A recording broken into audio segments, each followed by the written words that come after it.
We're ready.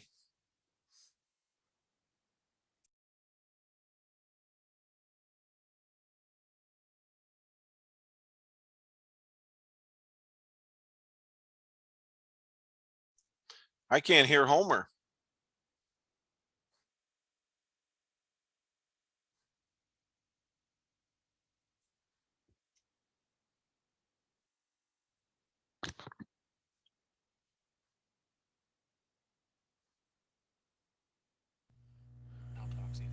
Is that working?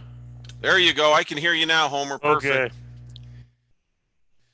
Welcome everyone to the February 16th regular Board of Education meeting for February 7:30 or 6:34 for call the order time.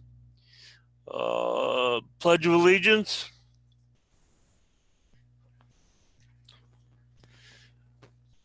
I pledge allegiance to the flag of the United States of America and to the republic for which it stands, one nation, under God, indivisible, with liberty and justice for all.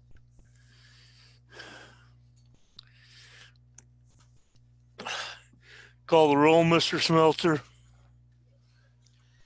Lee, Here. Anthony, Homer, Here. Tim, Here. Shane.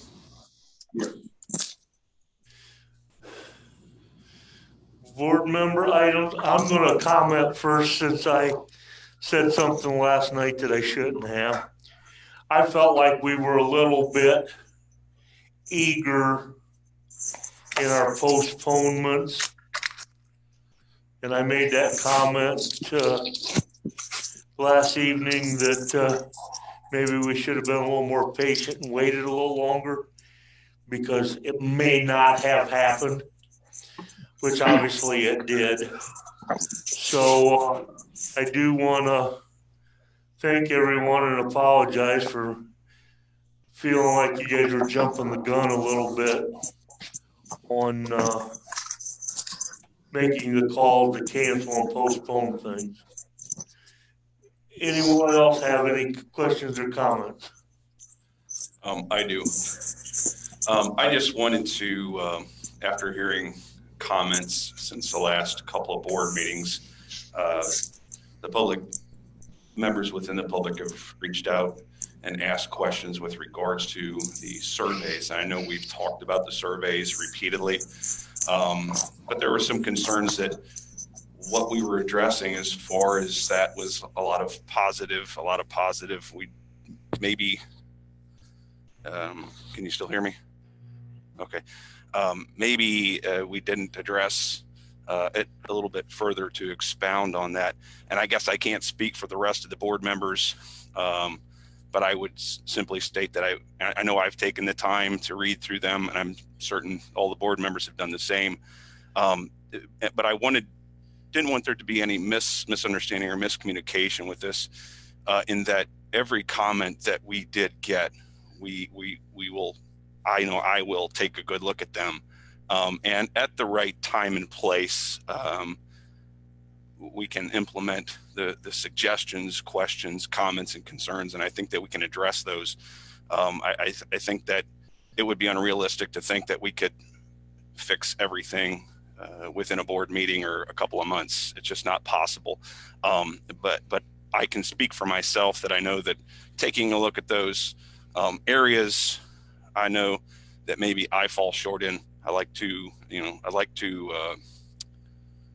take responsibility for and be accountable. So for me as a board member to be accountable to the people that are turning in the surveys, and maybe even those that didn't, who have opinions, questions, comments, or concerns, I want to continue to ask you to bring those to our attention, and at the appropriate time and place, when things are able to make changes or adjustments to the way we do things, I think that it's only fair to say that we will, take those under advisement and strongly consider each one of those things. So again, I just wanted to go back and say thank you to all of those that took the time out to send in surveys and at least respond to those. So that's all I have, Mr. President.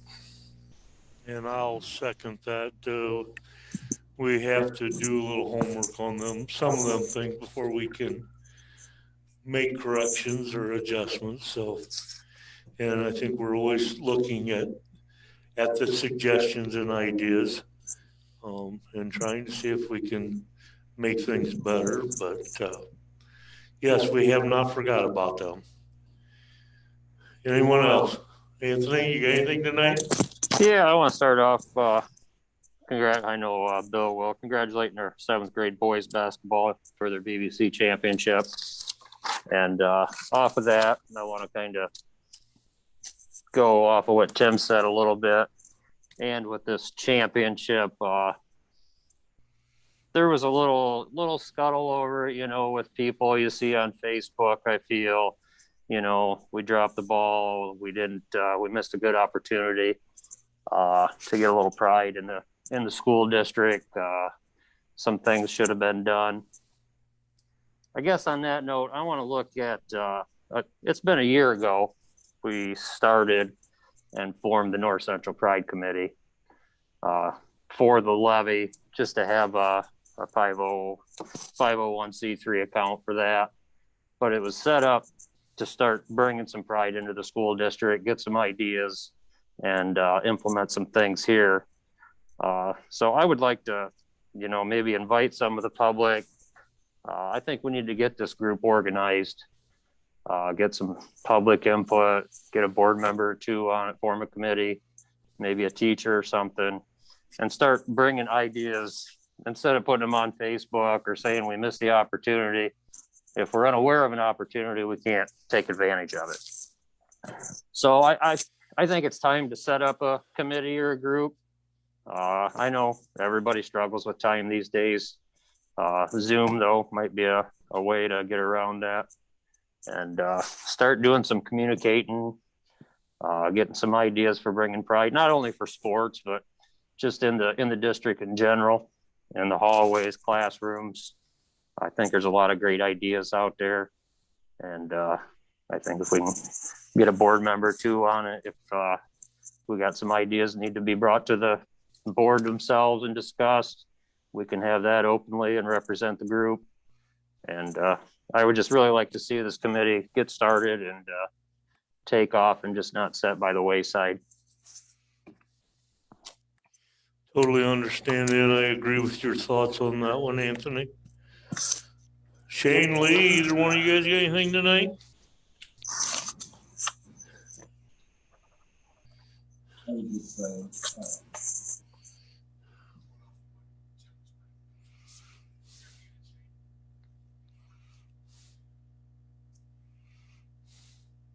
Shane, are you talking? He's trying. He's not. He's on. Yeah, just a second.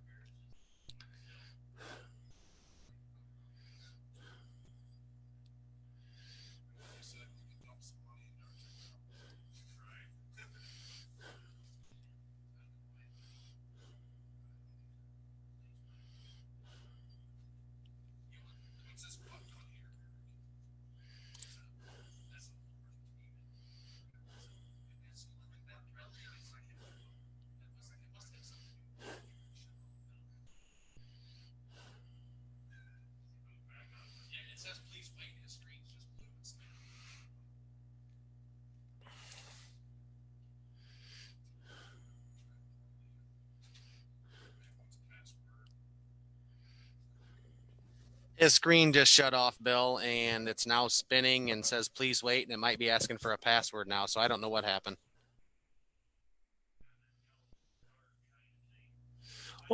On the backside of the computer.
Homer, while we're muted, I think we could also wish our boys and girls they go into tournament play Wednesday, tomorrow. Yeah, the girls will be playing at Hilltop tomorrow night. Yeah, we're at Hilltop. What time does that one start? I forgot. I want to say 7. 7? Yeah. Yeah, it starts at 7. And when do the boys play again with their tournament game? They will be the following Wednesday or Tuesday at Eden at 7. Okay. Good opportunity, you're right. Yeah, we definitely wish them the best. Um, Hope this holiday and snow day they didn't get too rusty. Hey, Greg, do they play on Wednesday? I thought it was Wednesday, the 24th for the boys.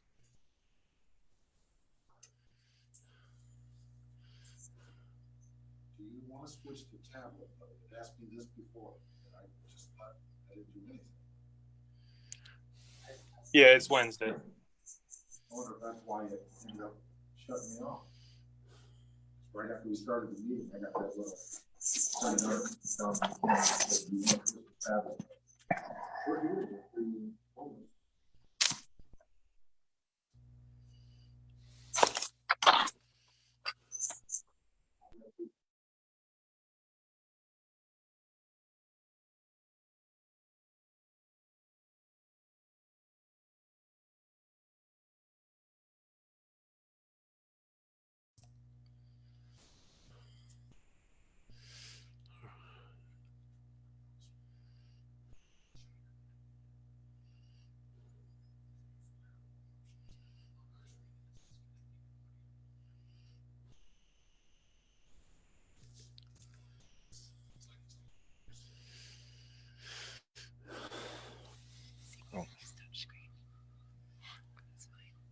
It's asked me down here twice. Do you want to switch to tablet mode?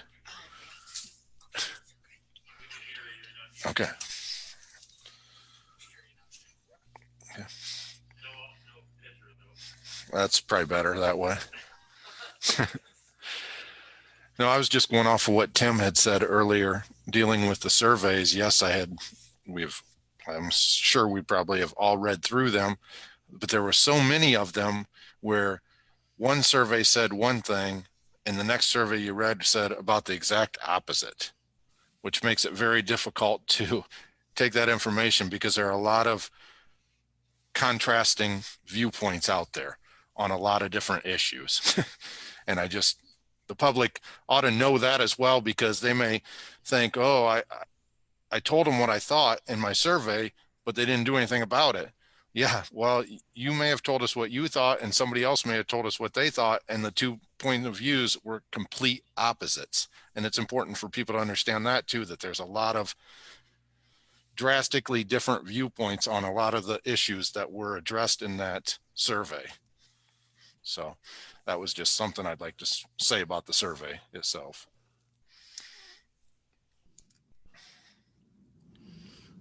all right. Yeah, you're right on that part too. Anyone else?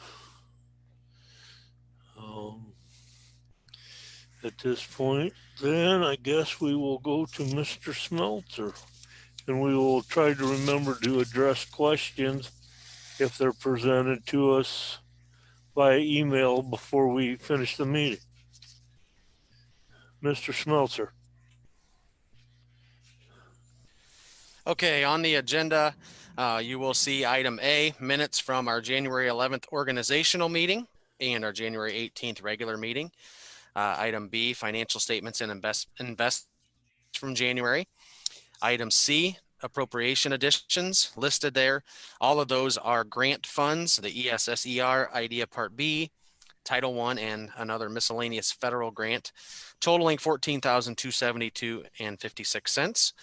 And then item D, for the items that need approval, is there was an attached resolution in there accepting the amounts and rates determined by the Budget Commission.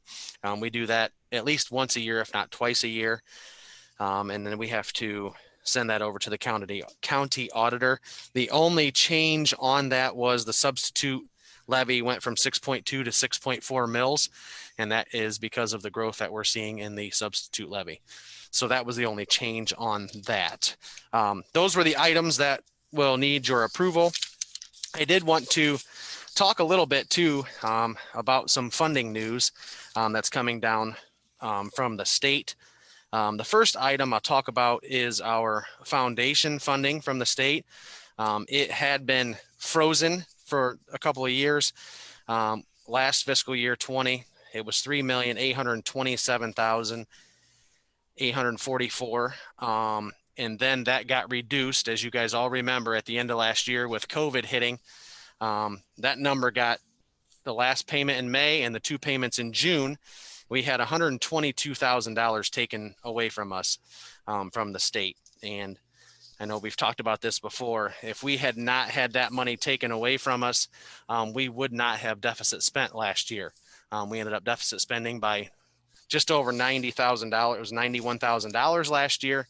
So without that being taken away last year, we would have been in the black by about $30,000 last year. And so then this year, the funding was supposed to stay exactly the same. We were supposed to have that reduction again of $122,000. That number has now been reduced. So instead of us losing another $122,000, we are only going to lose $55,111. So we did gain just under $67,000 back from state funding. Some of the sales tax revenue from the state came in better than what the state was expecting. So they did not have to take as much away as what they thought they were going to have to. And in regards to our state funding, again, the budgets are frozen, and the governor has stated a couple of different times that he is open to a new funding formula. So we'll see where that goes. You never know what that means. He's made that statement. So I guess we wait and see if anything happens with that. So on to our, we call it ESSER, are the initials for it, ESSER. That stands for Elementary and Secondary School Emergency Relief Funds that we received this year. This year, it was just under $70,000 that we received. Just in December, a budget was passed, and there is going to be ESSER 2 funding monies coming through, which potentially could be 2.5 times the amount that we received this year. So right now there are simulations out. And again, these are simulations. This bill has passed, but we have not seen that money come through where we can see exactly the number that we're going to get. But the simulations are showing that we will see an increase in ESSER 2 funds of $352,000. So a huge amount. And they had potentially said it was going to be 2.5 times. Obviously, you can see that that's more than 2.5 times for us. So again, that is a simulation. I do expect us to receive that, but once we know that's coming through, I will make sure I let you guys know that we are seeing that money coming in. And the thing with this new money is it is much less restrictive. We can use it for salaries and other operating expenses that will allow us to maintain our normal operations. So, which is a good thing. So I know that's been our goal here all along, is trying to offset operating expenses where we can. So we're going to continue to do that. And then the last funding news is our Student Wellness and Success Funds. Fiscal year 20, we received $191,427. This current fiscal year, we are receiving $284,000. And that number is going to stay at that level for fiscal year 22. So another $284,224. And in fiscal year 23, it's going to jump to $330,000, actually almost $331,000. So I know I've thrown a lot of numbers here at you, but you can see we are continuing to receive new grants in some significant amounts that's coming our way, which is definitely a positive thing.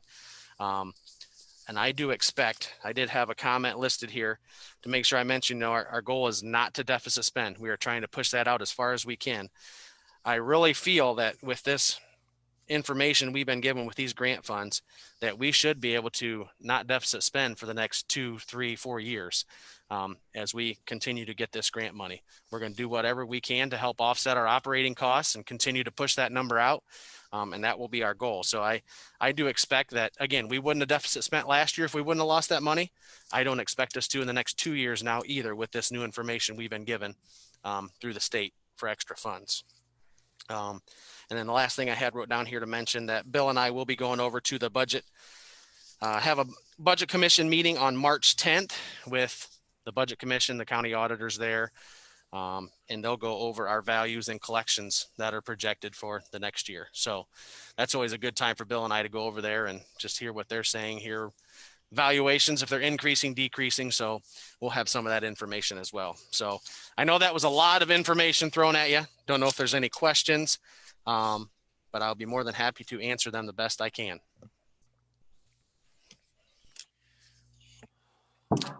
On all that extra coming in, Eric, I just want to touch with our levy coming up. You know, we always talk about a property tax phasing out. You know, that's a pretty huge number over the last 10 years. We've lost 155,000 by Yes. what I see. And are they going to continue to phase that out to nothing? Is that the plan? That is the plan. And again, you can see that it gradually continues being phased out a little bit. We keep getting a little less each year. So that is the plan, that it will be completely phased out and we won't get any of that. Right. So that's lost over 155 the last 10 years, and there's another 185,000. Yes. That will continue to phase out. Yes. What do they have, like projection over 5 years or? Well, the initial, back when this started, it was initially supposed to be completely phased out by 17, and you can see it still has not been quite yet, but you can see how it is continually decreasing. So, I mean, we still have 185,000 we've received this year so far. So, I mean, that is a question I will write down to ask at our budget commission meeting on the 10th. Oh, that's Alrighty. tangible personal property, right, Mr. Yes. Smeltzer? Okay. Yes, that is correct.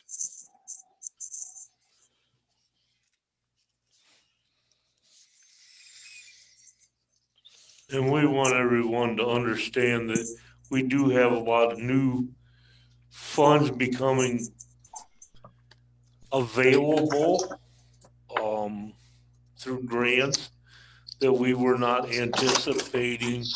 And this is why we put the emergency levy on in the first place. And at this point, we do not know for a fact. Like Mr. Smelter said, these are all simulations.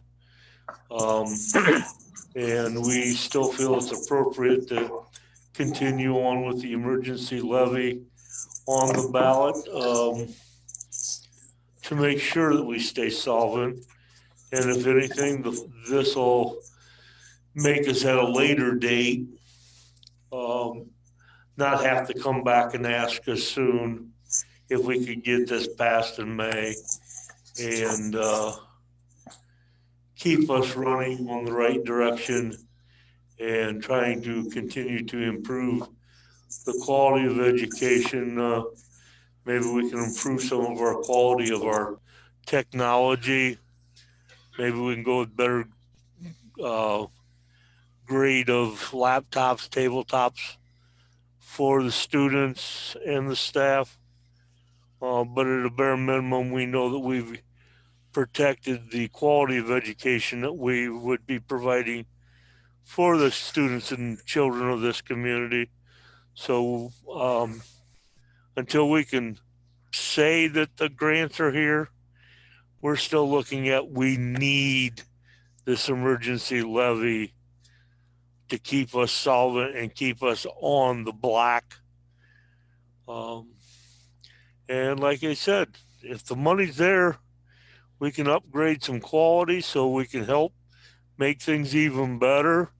It's not that we're not going to continue to try to control costs and spend the community's tax dollars wisely. I think we have been. We will continue to. but there's also some quality that we can gain by sometimes spending just a little bit more. So, with them things said, we'll see where the when and if the money actually does show up, and if it's the numbers that they've sent to Mr. Smeltzer, and see if they're accurate. And until then, we have to continue on, and we're going to try to do the right thing for the kids of this community. Is there anything else, Mr. Smeltzer? No, I didn't have anything else unless there's any other questions. And again, yeah, you mentioned it. These numbers just have come out. I mean, a lot of this information, it seems like about every other week we're given some kind of new information about a grant fund. And so it's changing constantly. So, I mean, by next month, I might have something different to share. Hopefully it's confirming that we are getting what was stated. And hopefully it will continue to be positive coming back from the state and the federal government. And we can make the funds stretch even farther, but we have to make sure the funds are there. If there's no other questions or comments, I will entertain a motion to approve the treasurer's report as presented. I'll move. I have a motion by Tim. Do I hear a second? I'll second. Seconded by Anthony. No further questions? Call the roll, please. Anthony, Yes. Homer, Yes. Tim, Yes. Shane, Yes. Lee. Yes. Mr. Hannick, you're up. Thank you, Homer. I'm going to go over, like I usually do every board meeting, I'm going to go over the numbers. As of Friday, our numbers were 602. We were 628 on February 28th of 2020. So we're down some students. Open enrollment out, we have 81, 31 go to West Unity Hilltop. We have 79 currently in our NOVA classes, online option. Has anybody got any questions? We continue to look at those numbers weekly, so I just want to make sure you're at the latest numbers. Hopefully with, it's been almost a year of dealing with COVID. I'm not thrilled about it as much as anybody else, and it has affected, a lot of things, and it's affected, the hours in the day. It's affected kids being in school that were out from March on, and we are just trying everything we can do to try to keep up. And our staff, I just want to point out the staff that meets with kids every day. I want to thank them for our administrative team for leading during very difficult times, because when we met, our number one goal was safety first. Make sure things are safe. Make sure we can get kids in school. We've been in person the majority of the time, which that's not the case for everybody. I mean, the governor had school districts sign a pledge to be in school by this March in order to get the vaccine. I don't know if you guys are aware of that. So we signed the pledge because we knew we were in school. I would like to thank our teaching staff, our aides. They keep things going day to day. They work very hard with our students to try to keep them on track. I want you to think about kids losing that much education. If you're a kindergartner or first grader and you're moving along, by the time you get to third grade, it's going to be tough. We're going to be a little bit behind. So they're working very hard to make sure that happens. Look at our, to keep us going day to day, week to week, and month to month, just to make things great for our kids. We continue to provide in-person instruction. Our cafeteria, I don't know if you recall, we had a remote learning day so the staff can go get their vaccine, anybody that wanted it. They provided, and this was Mr. Taylor's idea. This wasn't my idea, so I can't take any credit, but he made sure that he sent a lunch home with every student that wanted one. It didn't matter. We delivered lunches. And I thought that was, I'm just pointing that out because that's an act of taking care of our communities and our kids. Our bus drivers driving out in some of these road conditions that we have all over the place. And I know our towns are working hard, and out in the county is working hard to keep the roads clean, but to get kids on buses and drive and get them in safely, they do a very good job of making sure that our kids get to and from school safe. Safety is our number one thing. Our custodial staff's been cleaning and sanitizing, clearing sidewalks. If you look out there today, there was a lot of snow moved by everybody just to have the parking lots clear, because our goal is to get back here. Our coaches spend hours and hours with athletes, working hard and being flexible. They get told they can't have a game, or a game's rescheduled, or somebody's quarantined. It's been crazy. And they just continue to adjust. And the kids continue to adjust. And I want to talk about our community and our parents. I want to thank them for being supportive, and they have raised great kids. So, I mean, with all this stuff going on, it could be 100% worse than what it is. We haven't seen anything like this in 100 years, and we're making it slowly. We're slogging through this. And, there are times any of us would tell you that it's not any fun trying to do that and trying to make sure that everybody gets to come to school. And I just want to thank the board for their leadership. We put a questionnaire out to the community. That takes a lot of guts to do that, because people will fill them out and they'll say things and, give stuff, and we have to be willing to accept and look at that stuff. And I agree with all of you when you bring that up. That's why we did it. So I think all that stuff's important. So I want to make sure I bring that up. And I want to there's a lot of people to thank. And I'm going to tell you a story today, because I was one of the people that got COVID, and it wasn't good for me. And 2021 health-wise hasn't been great. And then I signed up for the vaccine, and I had a little reaction to it. So again, I'm taking the vaccine because I know that if I do, then I won't have to quarantine anymore and I could be here. That's my goal. And we had 58 people sign up, and only 54 were able to get the vaccine this past Friday, not because they didn't want it. One of them was turned away when they got over there. A couple of them, other ones got sick, and the doctor said they couldn't do it. So, I mean, it wasn't because they didn't want it. So we had 58 signed up. We got 54. Just throwing that out there. There are people doing very kind things for our school. And I want to bring this up because on top of all the stuff Mr. Smeltzer talked about that's happening at the federal government and the state, Bridgewater Township, Madison Township, gave us money too and the reason that they gave us money was to help us out. They didn't have to give us money. And I think there is a spirit of being willing to help. There is a spirit of rallying together when there's need. And I think people here are willing to do that when we can show that we have a need. If you recall last year in March, we needed funding for our cafeteria in order to supply lunches, and people stepped up. So I know it's in people, and I know that the communities are supportive.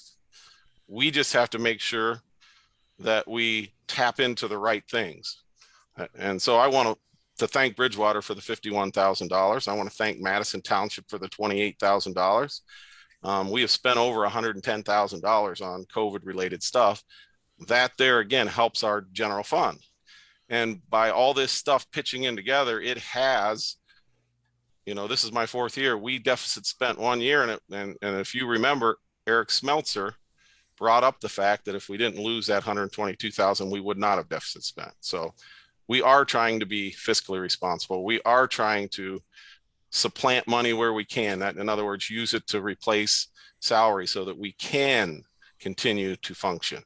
That is our goal, because we know, I know this board knows this too, is that the money that we get, any new money, has to last a long time, not 5 years, not 10 years. It potentially has to last 15 to 20 years before you're going to get anything. So you have to be very conservative. And I think going back 20 years, it's been that way here.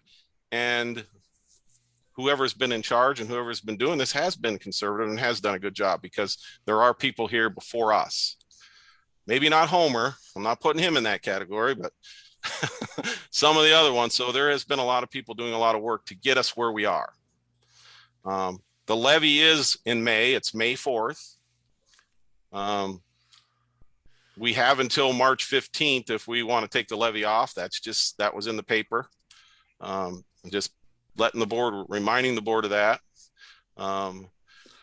We do have elementary and secondary school emergency relief funds that Mr. Smeltzer talked about. We had ESSER 1, ESSER 2, and potentially ESSER 3 coming. So we're only talking about ESSER 2 now because that's a simulation that's out, but that was the one that President Trump signed in December. So that would be ESSER 2.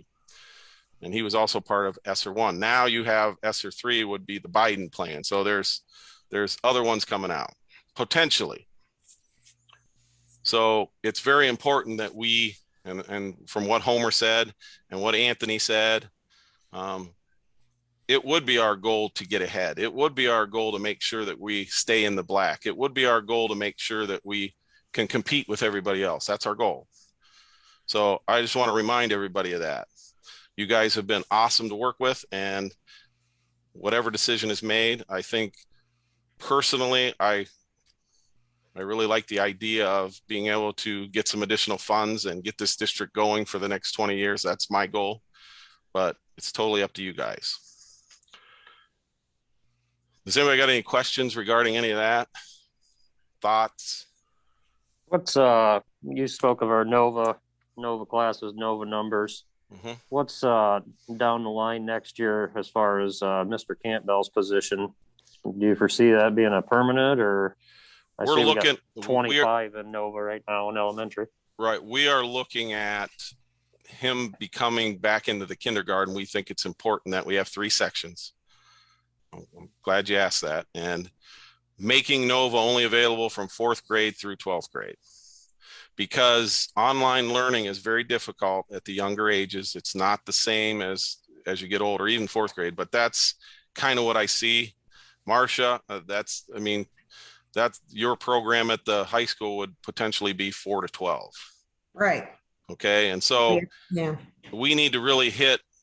I think if you go to the hallway furthest south, and this is just my opinion, in our district, which is the preschool, pre-kindergarten, kindergarten, first grade hallway there. If a student starts there, I think that's a really solid area for our district as far as education to get started. I think they do a fantastic job, and I think we need to keep the numbers down, and we need to keep the kids in smaller groups with our tremendous staff that we have down there. We have a tremendous staff everywhere, but I think the key is getting started off strong down there. And so the kindergarten classes being a little bigger, less attention, less time, the interruptions that we've had in the last year, you couldn't predict, but we need to really get back to spending a lot of time with our youngest kids. This helps them get interventions they need early. This potentially, and Mr. Sainholtz can address this, but this potentially we would have less kids on IEPs, and that has an effect later on.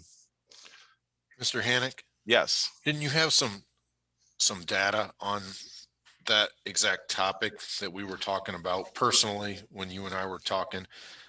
The number of kids that we have on IEPs in those lower grades since we started with the co-teaching has decreased? Yes, I do. And I got the guy that could give us those numbers probably off the top of his head. Yeah. Brent out there.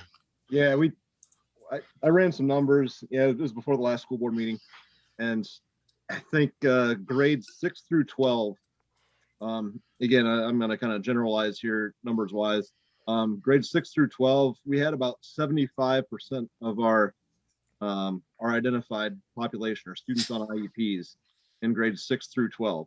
So that shows you in grades K through 5, where we only had about 25% of our IEPs. We're really doing something right down there. There's a lot of different factors that can go into that, but the data speaks for itself in terms of how effective our co-teaching model has been, and how it's been refined, improved, and really working well for the district.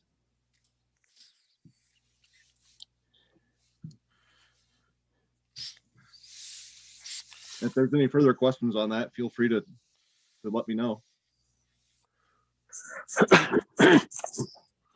I do think on that note, and going back to the surveys, I think Tim would probably second this. There was a lot of comments about, people feel needing to cut co-teaching and things like that. But this is just a point of how valuable it is down at this grade level to get these kids off these IEPs, and it helps them, it helps the district as well down the road. Correct?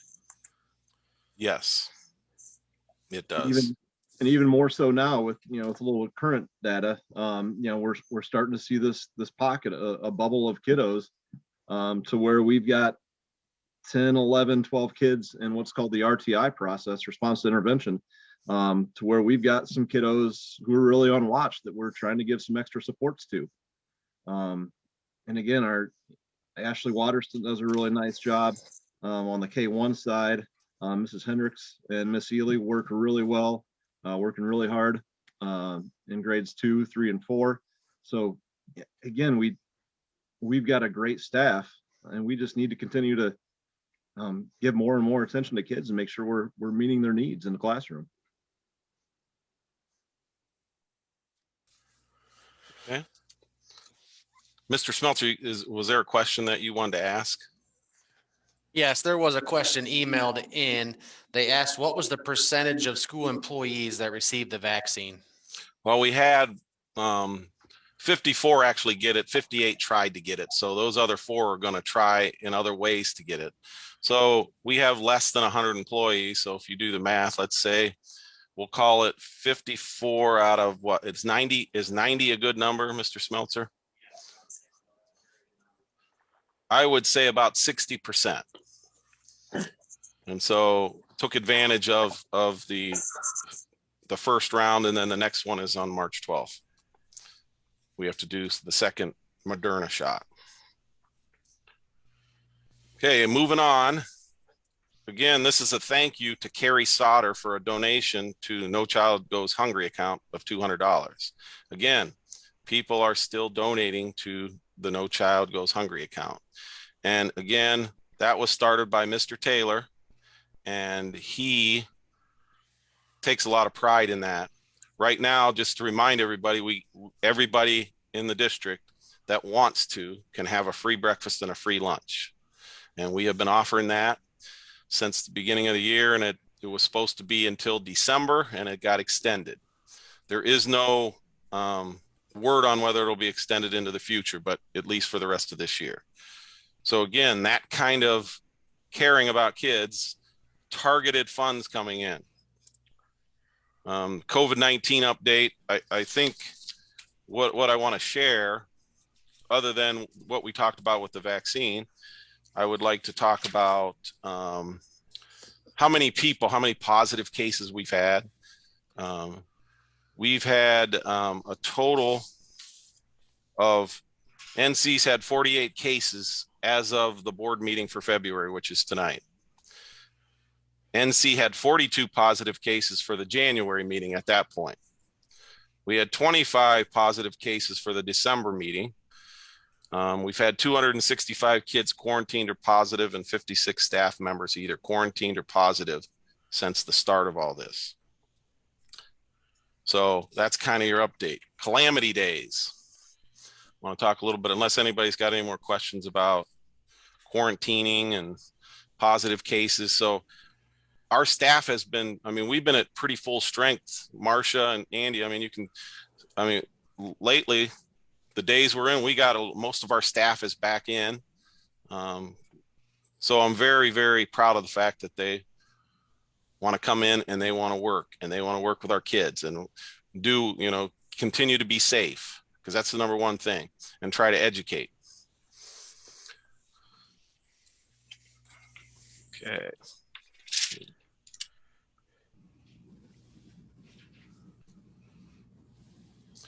I want to remind everybody our next regular board meeting is Tuesday, March 16th, 2021.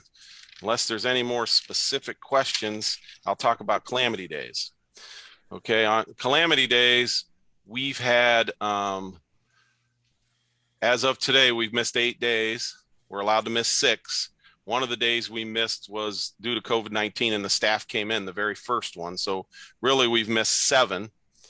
So I've already met with Mr. Campbell and we've talked about different options of how to make up some time. One of the options that I really like, and he's going to present, but is to add the 20 minutes back that we've taken away, because every 3 days that'd be an hour and we can make up our time that way. That's one way.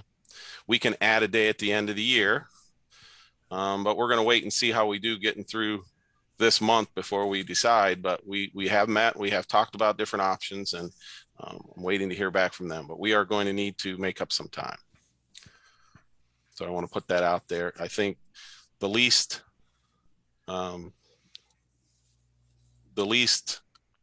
obstructive way for our families is to not add time at the end of the year. But if we have to, we can add a day or two, and maybe we can add some 20 minutes back starting at a certain point, maybe in March, or, that would give us a lot of time. I mean, if we go from March till the end of the year, we can make up a lot of hours that way. That would equate to, we got to make up a day is equivalent to 6 hours. So you could, you can do the math on that. I'm trying to see anything else. Now I'm talking about another remote learning day for March 12th. That would be the second dose of the Moderna vaccine for our staff. Other than that, I don't think I have anything else, unless anybody else has any specific questions or thoughts.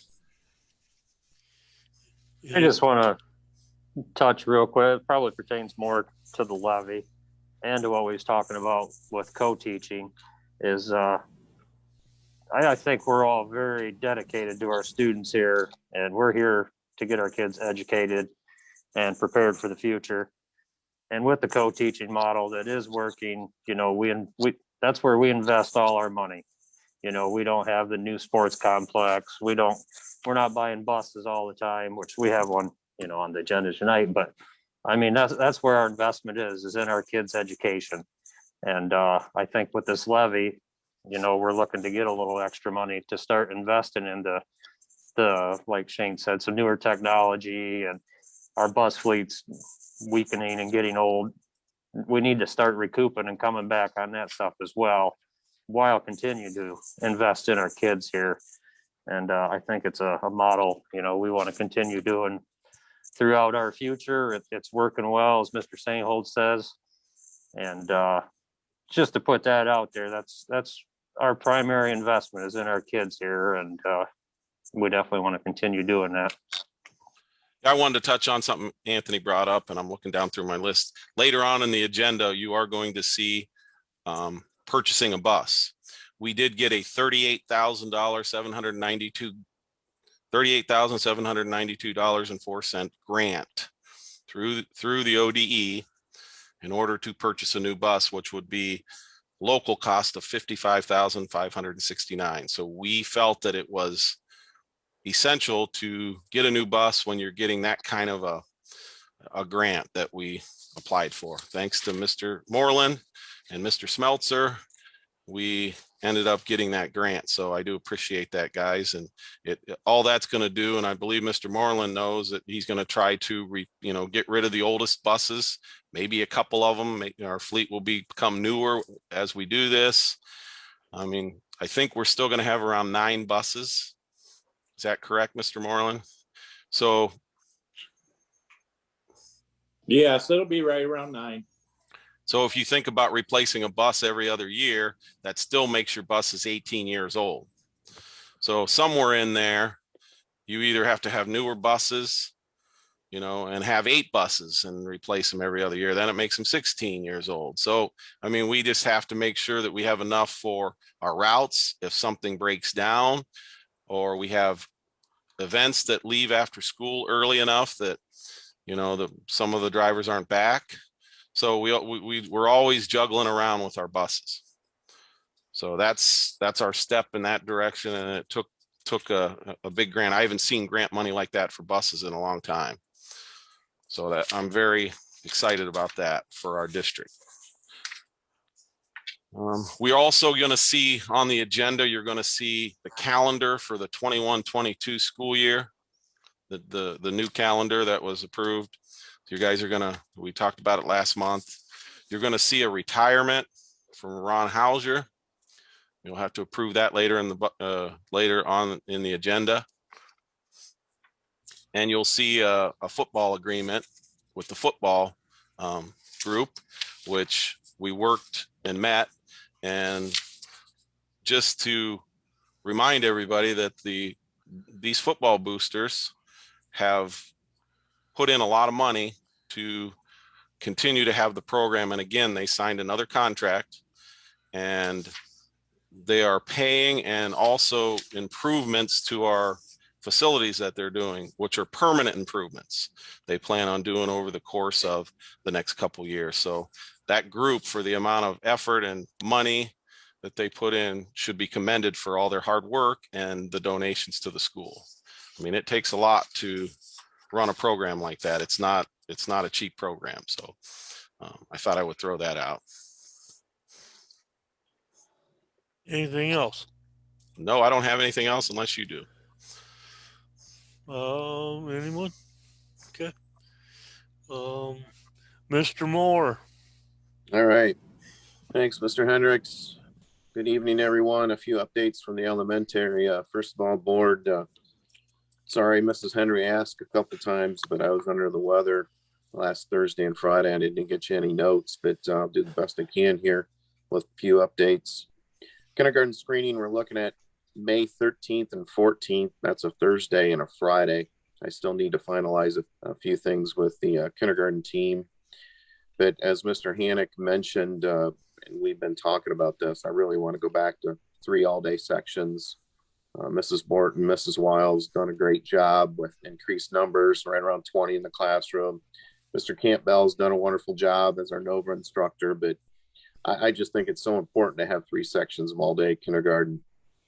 And with, this NOVA thing and question Anthony had a little bit ago, and I really think 4th grade's a good cutoff in the elementary building. The students at that age need such face-to-face instruction. There's so many things foundationally they're doing each and every day, from reading and writing and letter recognition and rhyming and sight words and all those things. So we've struggled with the success and NOVA and those real young kids, those kindergarten, 1st grade, that type of thing. So I think 4th grade makes sense in the elementary building. And also a big hurdle in the state is the 3rd grade reading guarantee. And I think our teachers do a great job. Our co-teachers do a great job. Our aides do a great job. So I'm in total agreement that 4th on up might be best for NOVA. Back to kindergarten screening, 13th, 14th.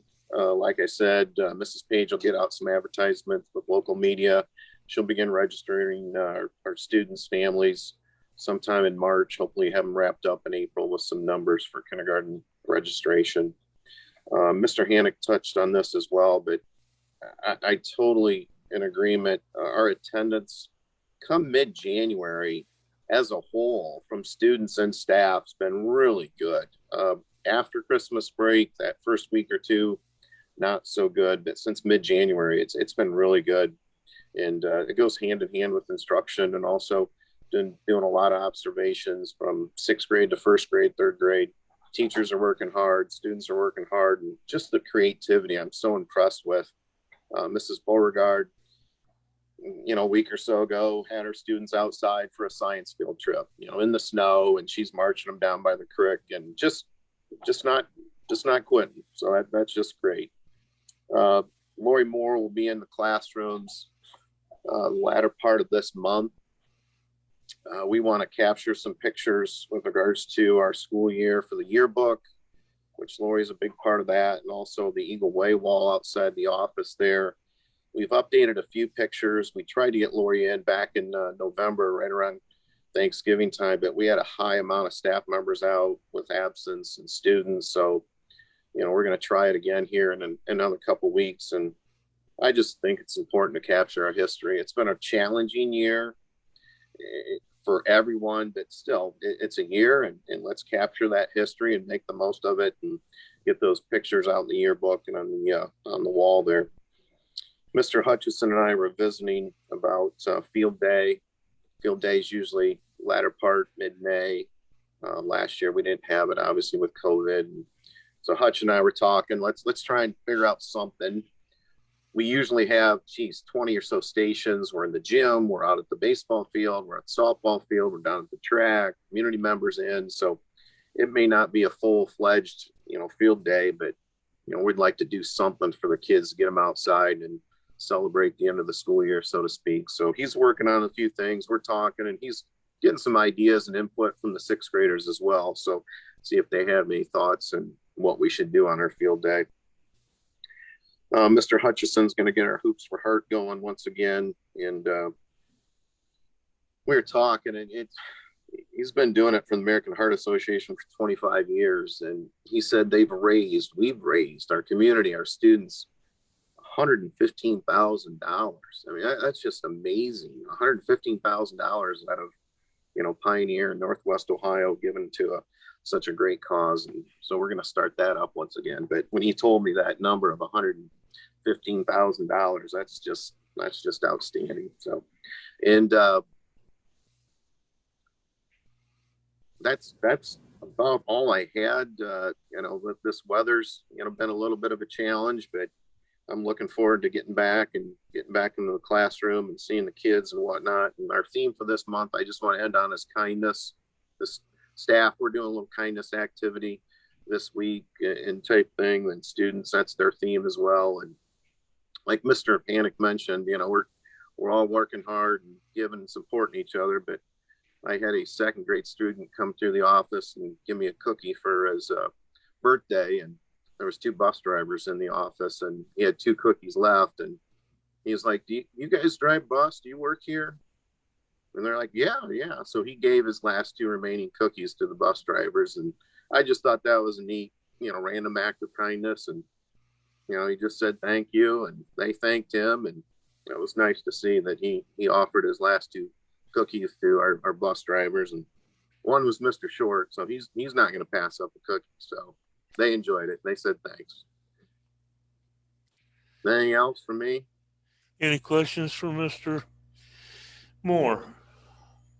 Since our last meeting, have you got any ideas starting to stream some more activities like what you're talking going on this month? We talked about it at our staff meeting and whatnot, and Deb and I have talked about it as well. So I threw out the idea. We had a Zoom meeting a couple of weeks ago to the staff, and I said, hey, it doesn't have to be, 10, 20 minute, just 2-3 minute clip of, your second grade class or third grade class and so on and so forth. So I stopped into a couple classrooms and mentioned to a couple teachers. I go, man, what you shared with me, this is, would be great to put out on the web page and site for Deb to come down, and Deb and I visited as well. So, but yeah, I thrown it out there and mentioned it to a couple staff members, and some of those examples I had, just some great virtual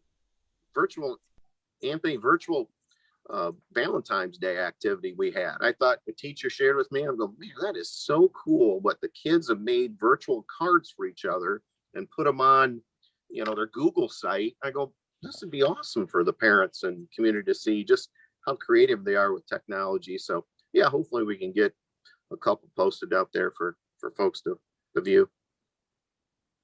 Awesome. Thank you.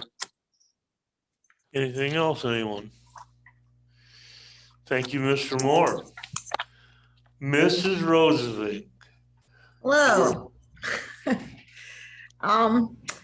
We had parent-teacher conferences last week on Thursday. I said I'd have an update. I don't have much of an update except to tell you that in grade 7 through 12 anyway, we didn't have a whole lot. They were invited.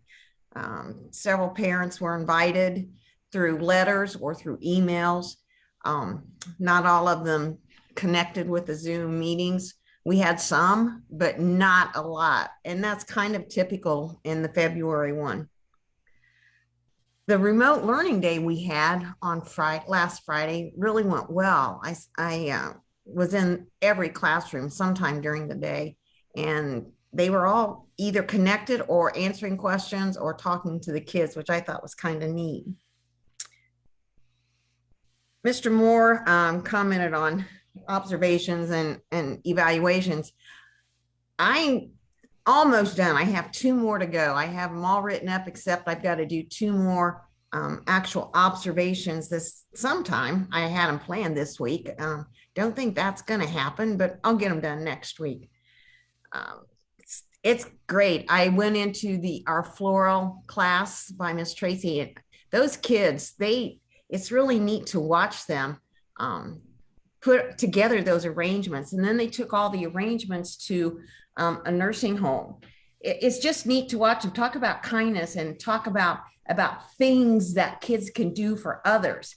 And they get so excited about it. They're like, who do you think this is going to go to? Is this the right way? Did I put enough colors in it? It's fun to watch them. On another note, the plan is on Thursday night to have a virtual orientation for this year's 6th graders and this year's 8th graders. Now, we usually do that in person, and in the past, we've had the parents come in the auditorium and do it's half an hour. It's not a long presentation, but just to try to talk to the kids, especially the 6th graders. 6th graders don't know me very well yet, and they don't know Mrs. Mallett. So we try to introduce ourselves and give them kind of an expectation of what 7th grade is going to be like for them. For the 8th grade, it's more for the parents to say, hey, look, you're going into high school. These are some things you need to consider as far as classes that you want to take. What are your plans? Some of the things you might want to do. So that's the plan. We've got it worked out. It's going to be virtual. Kathy and I will both be at the school and working in tandem with one another. There's a slideshow thing that we're going to do. Hopefully that works out and everything will be great. Last week on Tuesday, I had a BBC meeting with all the principals, and I asked the question about prom and graduation because I wondered what the other schools were doing. Well, at that meeting, I got an earful. Actually, it was all great news. Every school is planning a prom with modifications, a prom of some sort. So I decided that we will too. We've had to cancel a lot of things with our kids.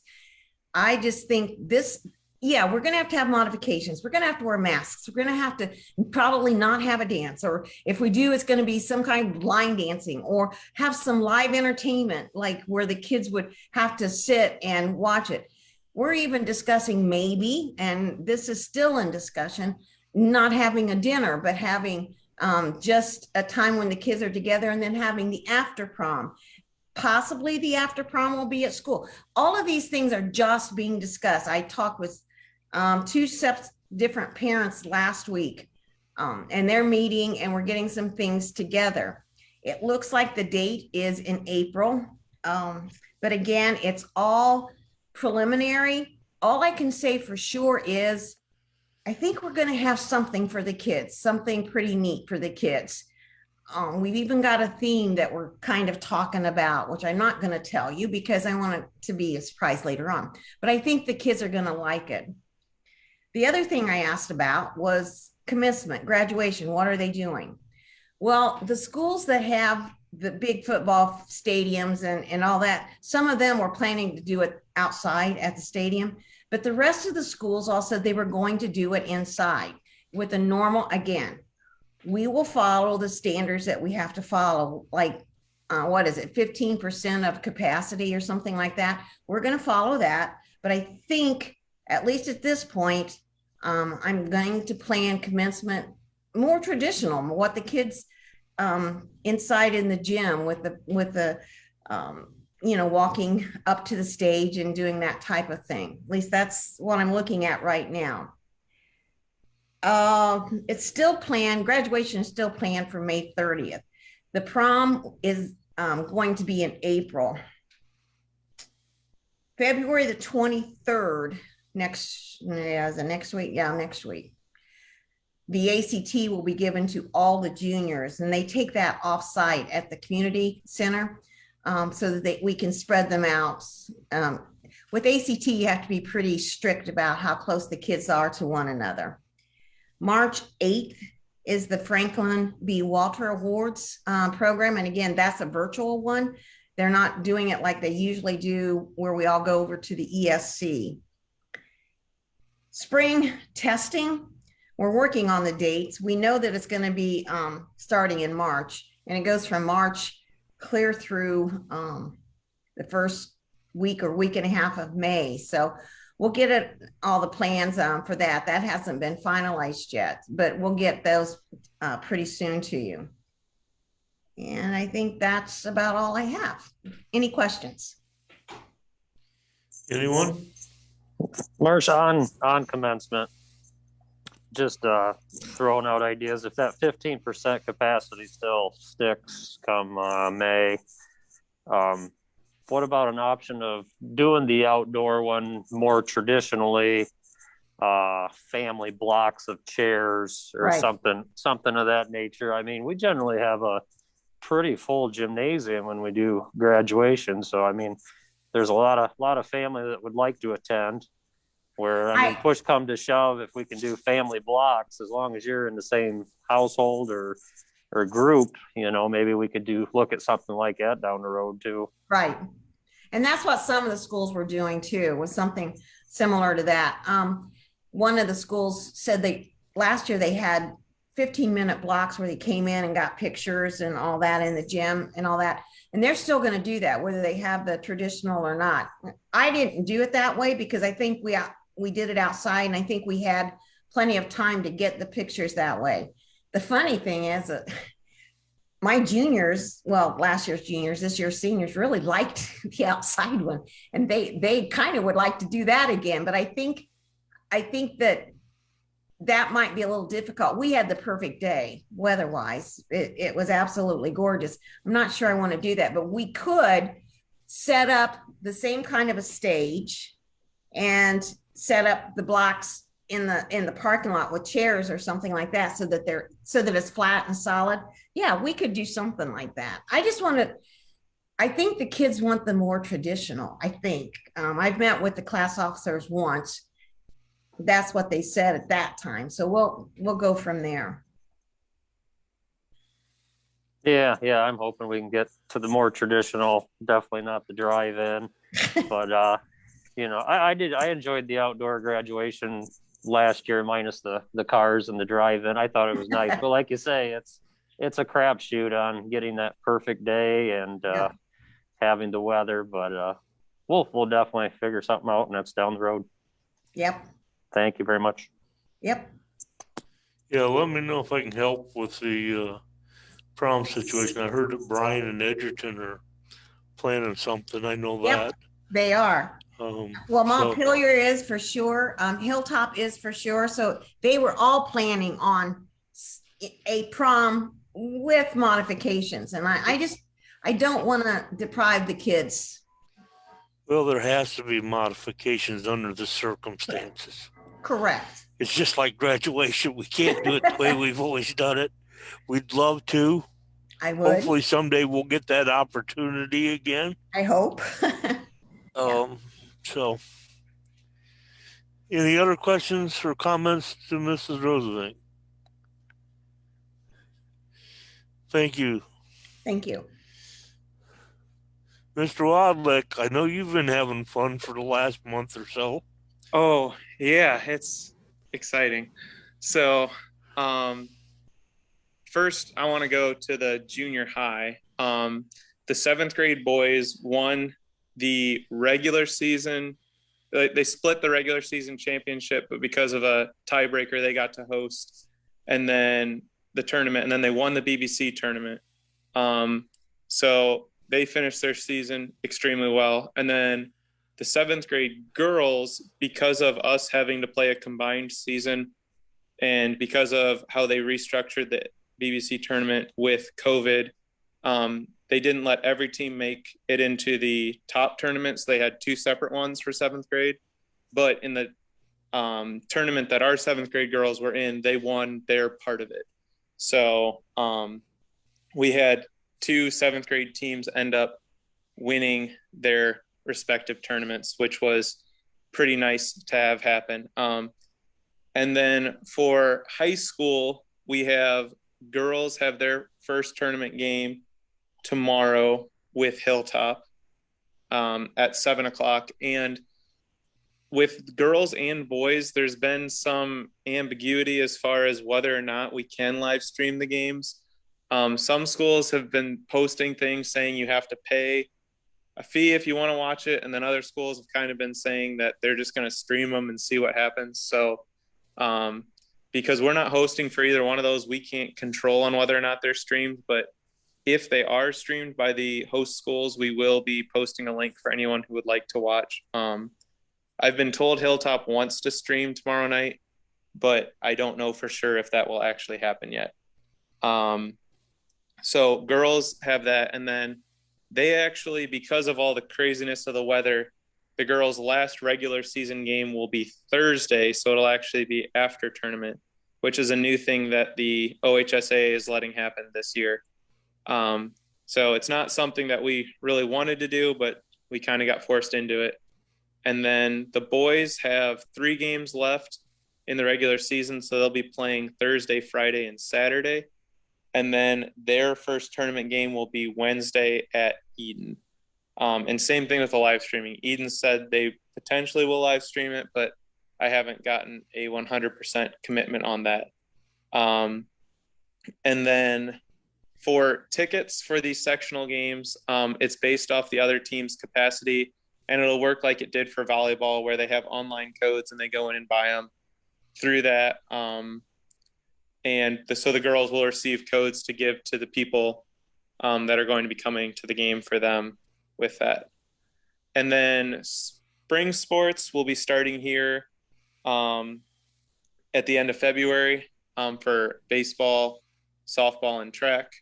So exciting to see those kids get started. We've already had some open gyms for baseball and softball. So we've got some kids who aren't in winter sports who have been in there getting ready for the start of their season.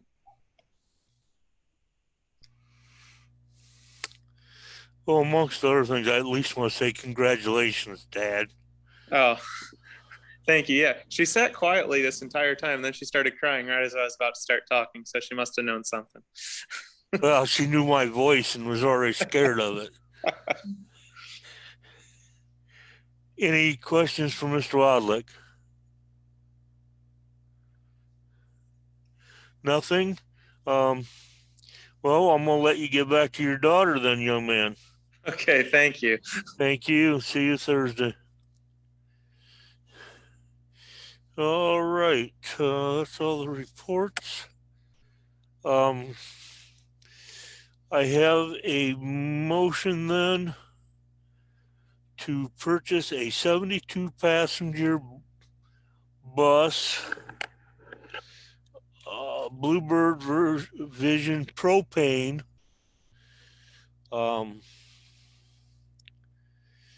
with 3-point seat belts. And as Mr. Hannick previously alluded, the price of the bus is $94,362.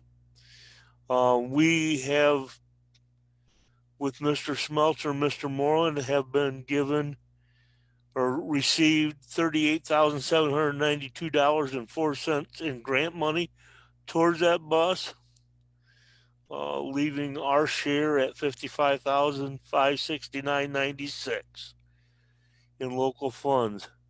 I would like a motion to purchase this bus. Do I hear a motion? I'll move. I have a motion by Anthony. Do I hear a second? I'll second. I got a second from Shane. Any questions, comments? Was there any like clean fuel grants or anything that could have combined with this? Like on I know a previous bus purchase, there was like a propane grant. Did we do any checking on that? I did not. We can. I can get with Mr. Smeltzer and Mr. Moreland. We can look at it. We can definitely look at the same thing we did last time because it was something we did after the purchase last time. So that is something we will definitely look into. So there's a potential for even more grant money. Okay.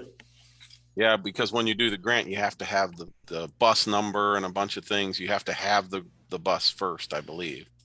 At least the way I remember it, but maybe I'm wrong. All right. Any other questions? What's sorry.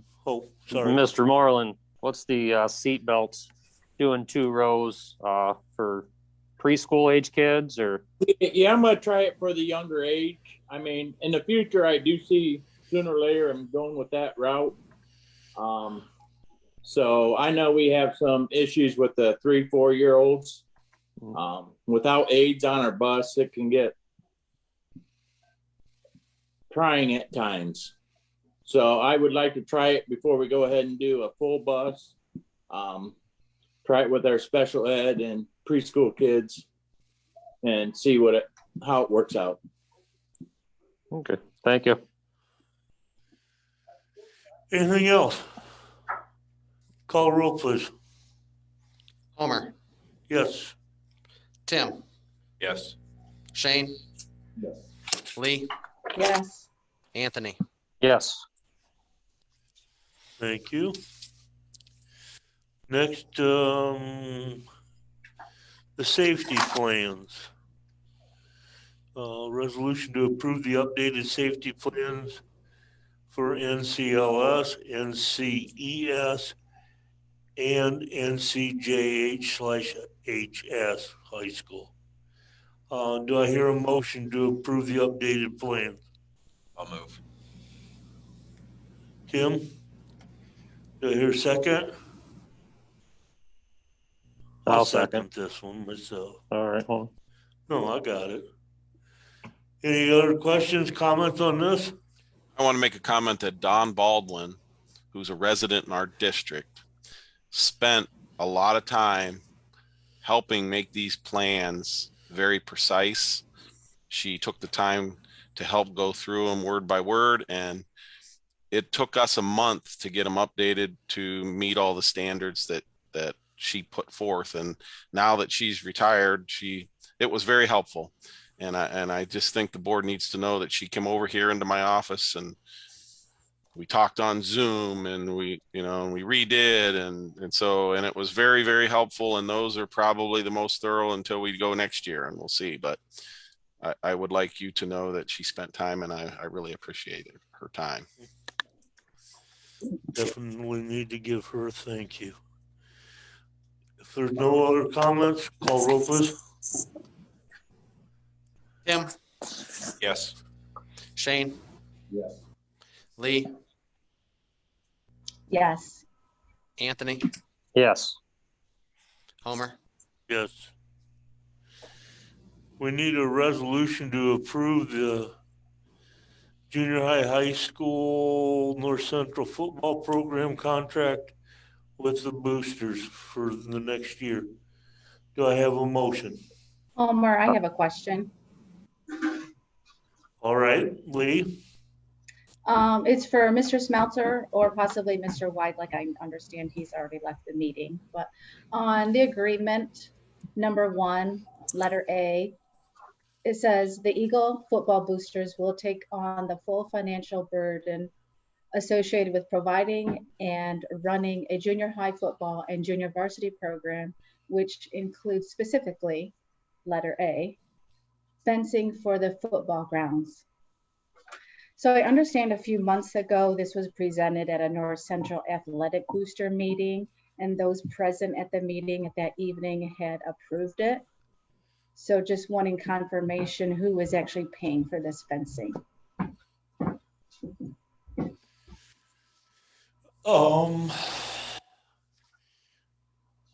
My understanding is the football boosters are paying for that. Now, if they go out and get donations from other groups, that's all on their decision on what they do with that. I do know they approached the Athletic boosters to see if they would make a donation towards that, I believe.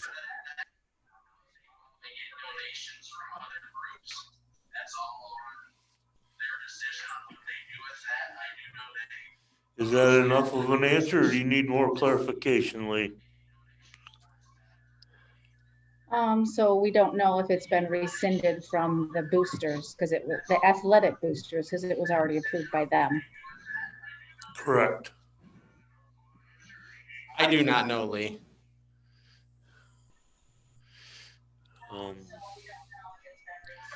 I mean, I think regardless if the boosters rescind the donation, the football boosters are still required to get the fencing up with or without athletic booster money.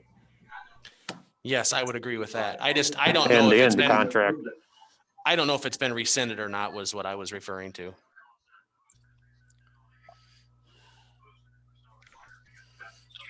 Are Also, there any other questions on the contract? Or do you yes, need I more? have one other comment on number 7.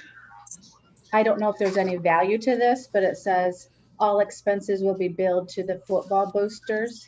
I didn't know if there would be value to also add with payment expected within 30 days. So Mr. Smeltzer is not racing around trying to get payment and our coaches are paid in a timely manner. That is in number 5. Yep, that's it. Okay. Oh, very good. Thank you. Sorry, I missed that. Understood totally. Anything else, anyone?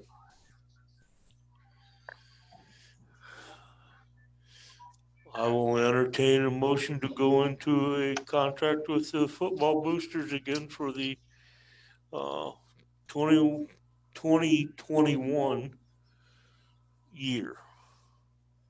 I'll move. I have a motion by Anthony. I'll second. I have a second by Tim. Any other further comments or questions? Call roll, please. Sting, Yes. Lee, Yes. Anthony, Yes. Homer, Yes. Tim. Yes.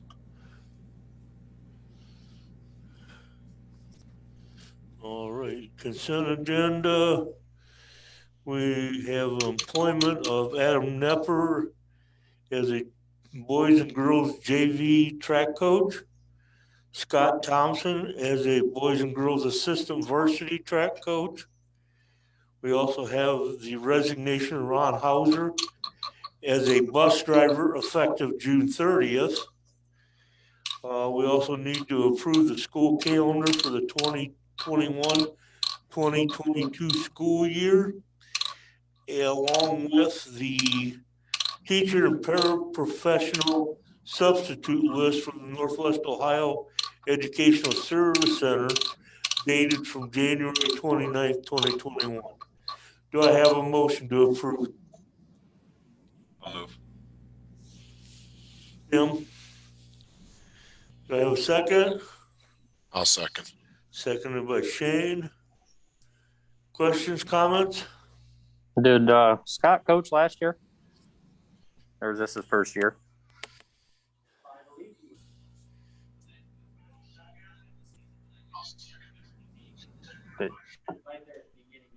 Okay. I was I put- thinking that you're right about that. I think we may have, or he was on the list. All right. Okay. Call roll, please. Sting,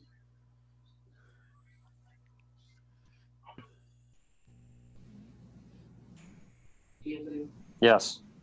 Homer, Yes. Tim, Yes. Shane. Yes.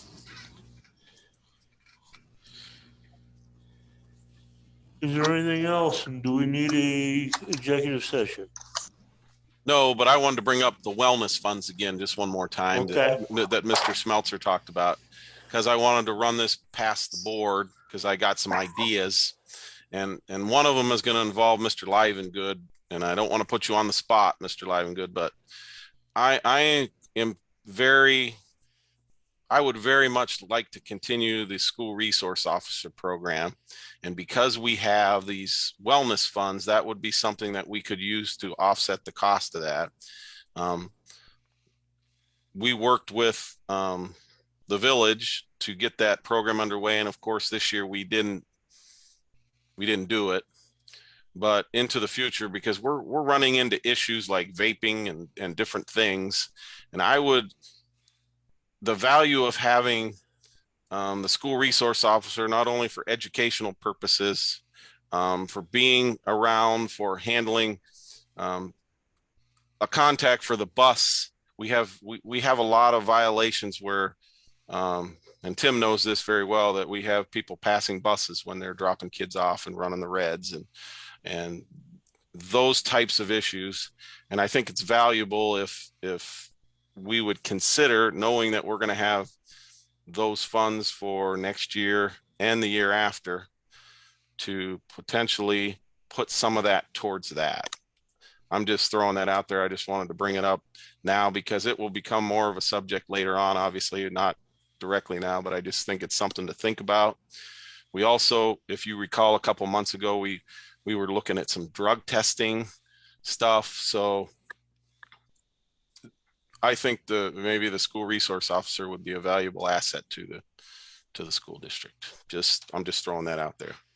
And Tim, we had a contract worked out, and 60% of the cost was coming from the village.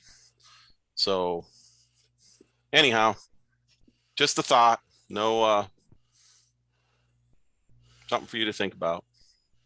There was some definite educational value with that also, and I know I seen there was one article about teaching our high school students how to communicate with a law enforcement officer in different situations, and it would be great to have that tool in education on a daily basis within the building also again. Yeah, there's a couple new things coming down. Senate Bill 68, we're supposed to provide peace officer interaction curriculum. And it is supposed to be offered into, this is some of the new stuff coming out, requires the State Board of Education to adopt a curriculum for high school students on proper interaction with peace officers during traffic stops and other encounters. So that's coming down the pike into Ohio. So we're going to have something like that. We're also going to have what's called let me get back to it, a reporting program, a threat assessment program. We need to have a threat assessment team, and all this stuff is coming down, and it's going to involve, we are going to need to very much involve our local law enforcement. Each public school serving grade, this is House Bill 123, serving grades 6 to 12 must develop a threat assessment team. Each member must undergo approved training. This would be effective 2 years after the bill is passed. This would become the 22-23 school year. There's that's something else coming down the pike. It's an unfunded mandate, but again, we were supposed to, according to what I've learned, we were supposed to get some possible money for training.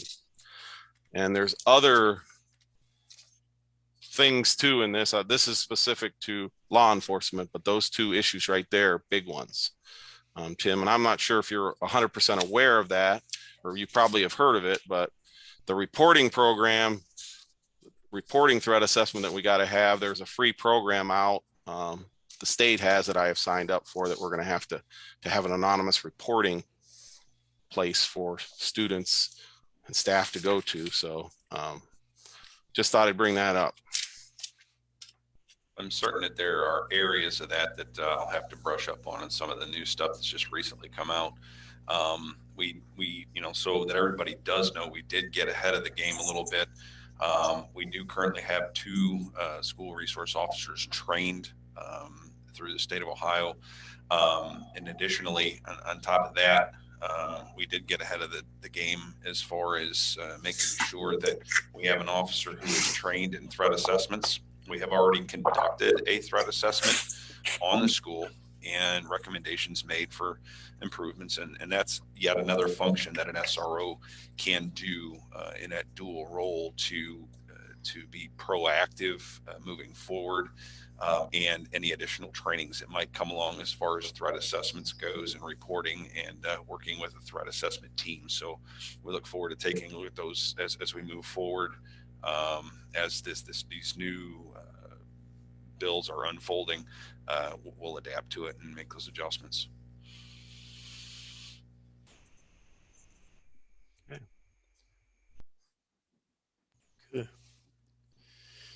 I'm trying to. I think we got a couple questions that came in. That's what I was just trying to look at. It says, are there any plans to get away from the remote learning?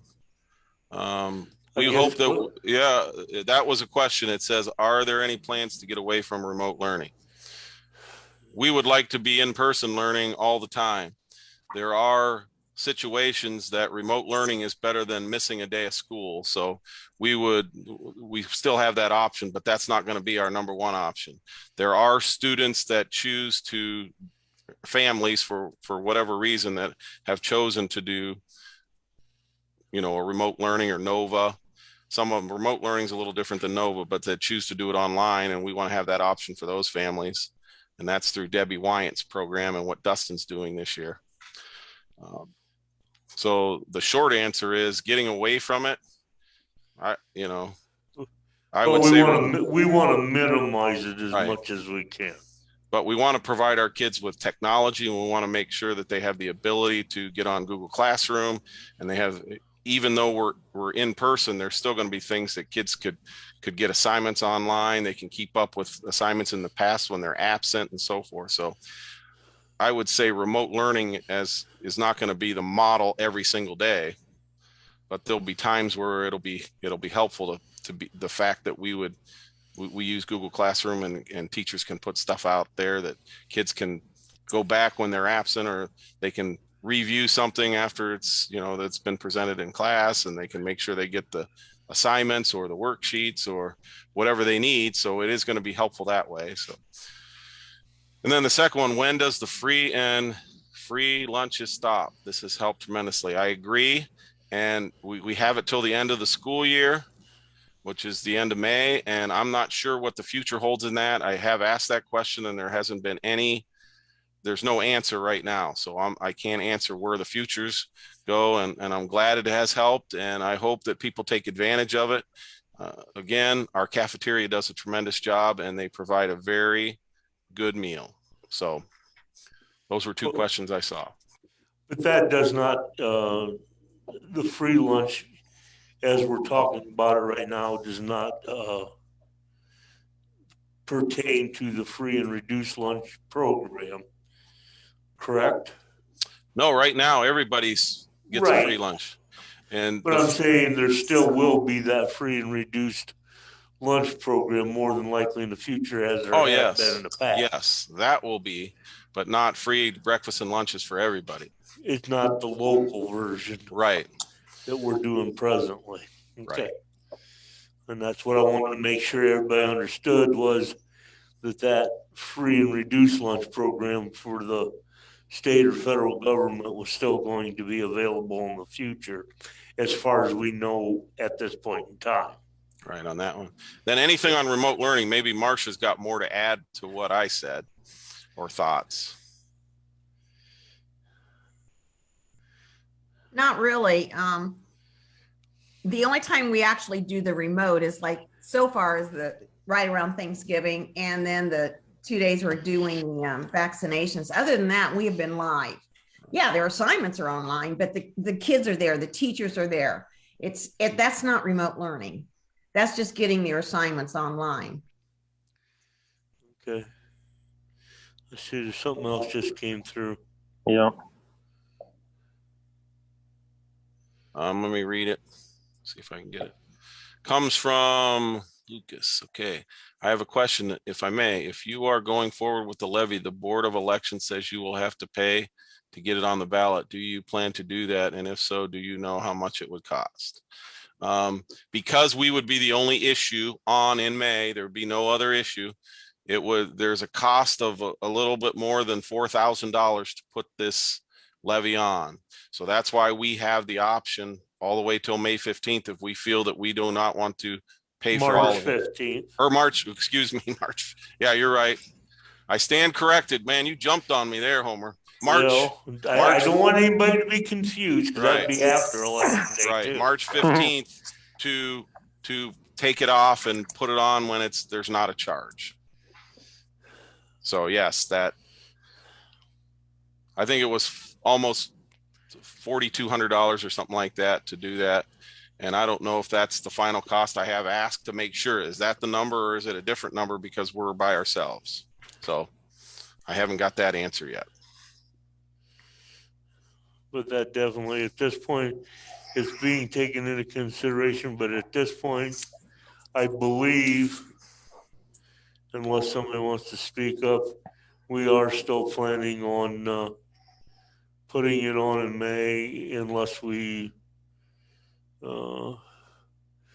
get a lot of comment and have a special meeting to change that. Because that deadline is before our next regular scheduled board meeting. Correct. So we would have to pass a resolution, rescinding it, and then we would have to get a letter to them by the 15th. Correct. That's what they said. So March 15th, Homer, March 15th. Correct. I got it. And if we chose not to put it on in May, the next time that we could put it on would be November. Correct. Correct.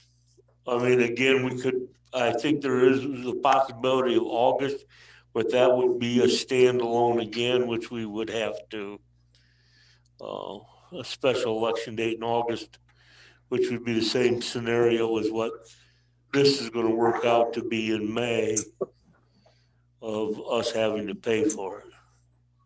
Yeah. So that's just, So you are that's right, November would yeah. be Mhm. the next time that it could be put on a ballot at no cost to the local district. Right. Correct? Correct. All right.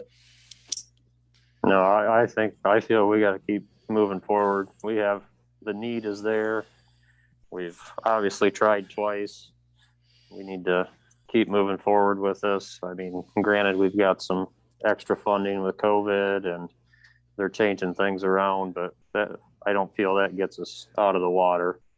It still just carries us is all it does at a level standing point. And we got improvements that need to be getting made. We need to invest in our buildings. I mean, there's improvements that need done there, and we need to get some funding, I think, to move forward with that.